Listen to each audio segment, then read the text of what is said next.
Hello everyone, इस video में हम डिस्कस करेंगे कि परमुटेशंस क्या होता है और कितने तरह के परमुटेशंस होते हैं, राइट। तो अगर हम इजी लैंग्वेज में बताएं तो परमुटेशन सिंपली मतलब होता है कि किसी भी चीज़ को आप कितने तरीके से अरेंज कर सकते हैं, मीन्स वेज ऑफ अरेंजमेंट। तो इसको आसान करने के लिए हम कोई एग्जाम्पल लेते हैं। से हमने कोई वर्ड ले लिया टेक, राइट। अब इस टेक में कितने ऑब्जेक्ट्स हैं? एक ऑब्जेक्ट टी है, एक ए है, एक के है और एक ई है, मीन्स 1 2 3 4 ऑब्जेक्ट्स हैं हमारे पास।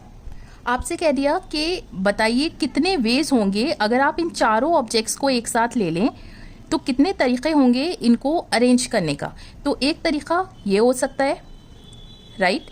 दूसरा तरीका, राइट, ठीक है। ऐसे और भी बहुत से तरीके हो सकते हैं, बट हमें ये कैसे मालूम होगा कि कितने तरीके होंगे जिससे हम इन चारों ऑब्जेक्ट्स को इस तरह से अरेंज कर सकें। तो सिंपली देखिए कितने ऑब्जेक्ट्स थे, 4, और हमें 4 ही लेने हैं, ठीक है। यहाँ पर हम ये केस डिस्कस कर रहे हैं कि रिपीटिशन नहीं होना चाहिए, मीन्स अगर एक बार आपने यहाँ पे जो अल्फ़ाबेट लिख दिया तो वो आगे कहीं पे यूज़ नहीं होना चाहिए, राइट।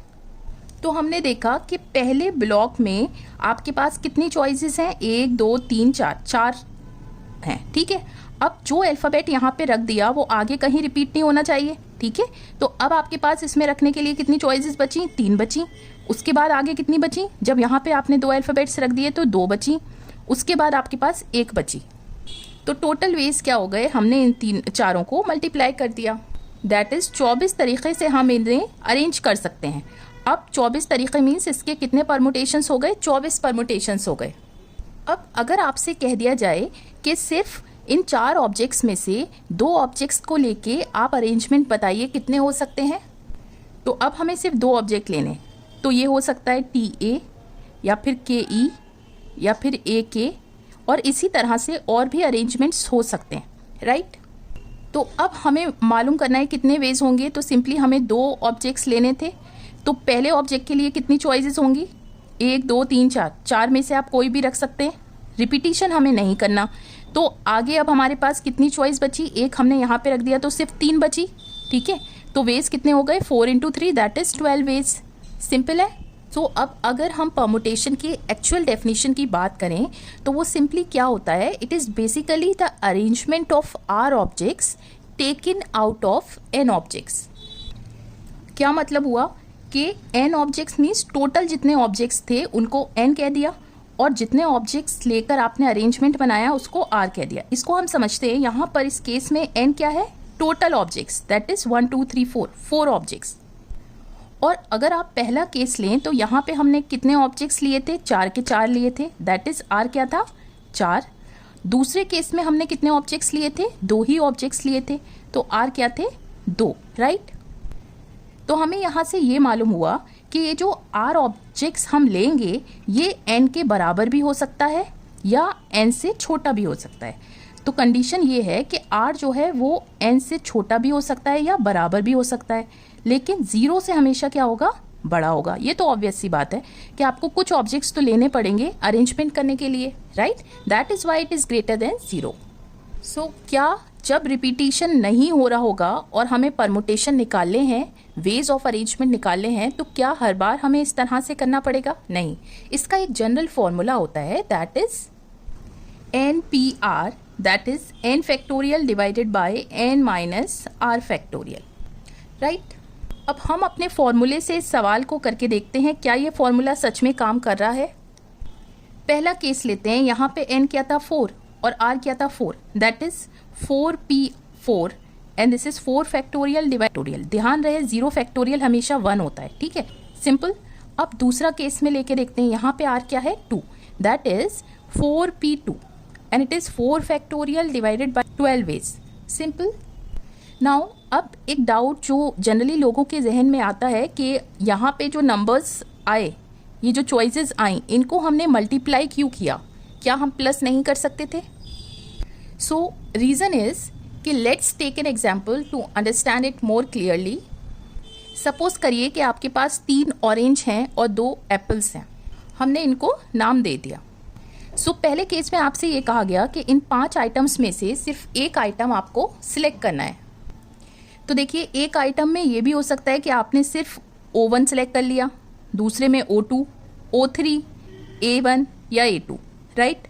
तो अब देखिए सिलेक्शन के कितने तरीके हो गए, 1 2 3 4 5।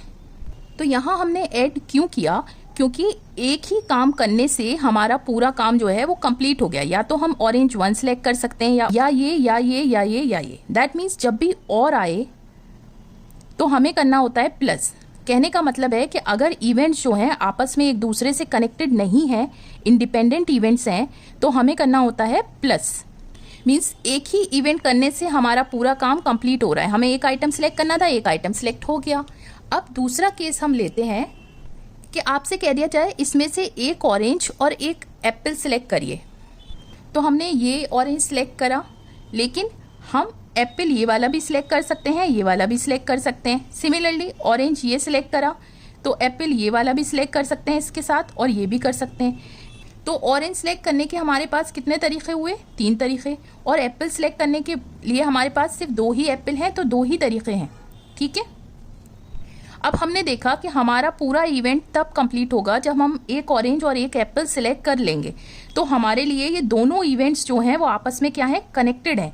इसलिए ये डिपेंडेंट इवेंट्स हैं, इसलिए हम इसे मल्टीप्लाई करते हैं। दैट मीन्स जब भी एंड हो, मीन्स ये भी दोनों इवेंट्स आपको करने हो तो हमें मल्टीप्लाई करना होता है। मीन्स डिपेंडेंट इवेंट्स के केस में हमें मल्टीप्लाई करना होता है। कमिंग बैक टू दिस, यहाँ पर आपको समझ आया होगा कि हमने मल्टीप्लाई क्यों किया, क्योंकि यहाँ पर जो आपने वर्ड रखा उसके बाद यहाँ पे भी रखना ज़रूरी था, यहाँ पे भी, क्योंकि हमें जो चाहिए था अरेंजमेंट वो 4 ऑब्जेक्ट्स का अरेंजमेंट चाहिए था, ठीक है। तो ये जितने भी इवेंट्स हैं ये डिपेंडेंट है, हर दूसरे पे डिपेंड कर रहे हैं। जब हम सारी चीज़ कंप्लीट करेंगे तभी हमारा पूरा इवेंट कंप्लीट होगा, इसलिए हमने यहाँ पर मल्टीप्लाई किया, राइट। हमारे पास कोई चॉइस नहीं थी। उम्मीद करती हूँ कि ये चीज़ आपको समझ आई होगी। नाउ अपने दूसरे परमुटेशन पे चलते हैं। जब रिपीटिशन अलाउड होता है तो कैसे हम अरेंजमेंट्स को मालूम करते हैं। सो यही सेम एग्जाम्पल लेते हैं। सो पहला केस क्या था कि हमने कितने ऑब्जेक्ट्स लिए थे, 4 ऑब्जेक्ट्स, आर को 4 लिया था, ठीक है। अब रिपीटिशन हो रहा है, मीन्स पहले कॉलम में कितनी चॉइसेस हैं आपके पास, 4। अब जो चीज़ आप यहाँ रख चुके हैं वो इसको यहाँ पर भी रख सकते हैं, क्योंकि रिपीटिशन अलाउड है। तो यहाँ पे भी 4 चॉइसेस हुई, यहाँ पे भी और यहाँ पे भी। अब ये चारों ही इवेंट्स होना ज़रूरी हैं, डिपेंडेंट है, तो मल्टीप्लाई कर दिया। That means 4 raise to the power 4। Similarly दूसरा केस हमने क्या लिया था, कितने ऑब्जेक्ट्स लिए थे, 4 में से 2, राइट। अब यहाँ पर आप देखिए रिपीटिशन अलाउड है, कितने चॉइसेस हैं टोटल, 4। उसके बाद रिपीटिशन जब अलाउड है तो यहाँ पे भी 4 ही चॉइसेस होंगी, जो यहाँ मल्टीप्लाई कर दीजिए। तो दिस इज 4 स्क्वायर।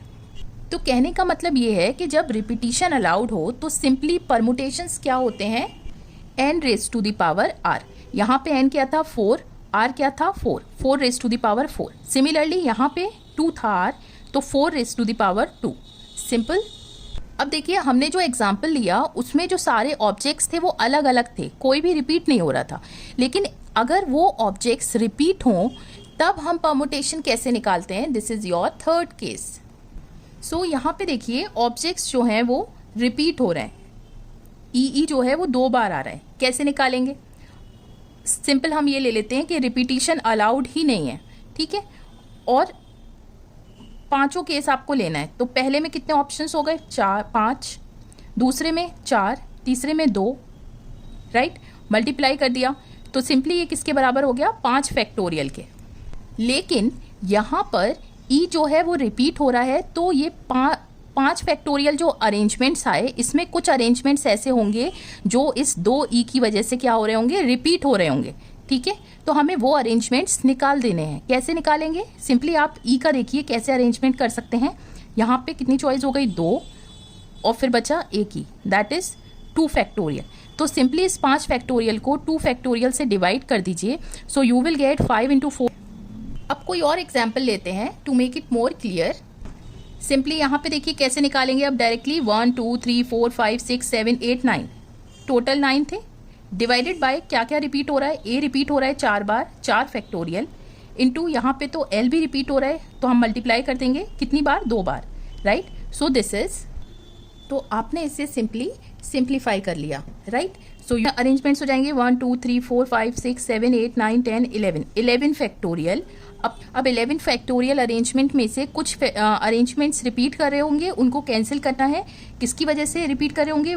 आई की वजह से। आई रिपीट हो रहा है 1 2 3 4, दैट इज 4 फैक्टोरियल। एस भी रिपीट हो रहा है 4 बार, 4 फैक्टोरियल।